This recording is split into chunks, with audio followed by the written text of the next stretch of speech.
2019 has been a challenging year for Malaysians in more ways than one. Most people were so irate with the economic blunders of Pakatan Harapan that they overlooked another more immediate and grave concern: health. Welcome to the countdown of our picks for the top 5 health-related fails in New Malaysia. At number 5, the Salam scheme. The entire insurance scheme was fishy right from the start. First of all, the Singaporean company handling Salam was exempted from following Bank Negara's guidelines simply by paying a large sum to PH. The scheme, which is supposed to benefit the B40s, refused coverage to the elderly and children. The icing on the cake is that we have paid out 400 million ringgit in premium alone in exchange for a 3 million ringgit payout. Number 4. Toxic contamination. Pasir Gudang was hit especially hard by toxic waste, not once, not twice, but thrice this year. The first wave struck local residents on March 7, 2019, after unscrupulous practices dumped chemical waste into the local river. The government could not be bothered to dispose the waste until toxic fumes re-emerged. But even then, they did such a poor job that Pasir Gudang was not spared a third wave. Lethargy and incompetence affected 6,000 lives and hospitalized 2,775.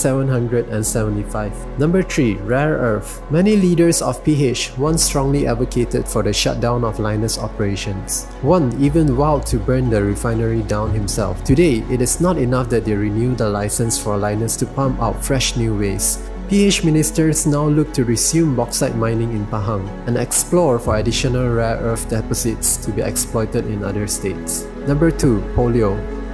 PH really dropped the ball on this one. After nearly 3 polio-free decades, the first case made its way back under PH's watch. Polio is an extremely contagious virus which takes control of a patient's nervous system, causing paralysis and often death. It is in fact not an exaggeration to say we now live in dire times of an epidemic, as medical experts were warning that even one case of polio equals an outbreak. Number 1. Medical deregulation. The cabinet saw there's money to be earned from the sick leave, and they grabbed it. The price ceiling for clinics will now be deregulated, and doctors are now free to charge as they see fit. There is no question that we shall witness a surge in healthcare costs in the near future.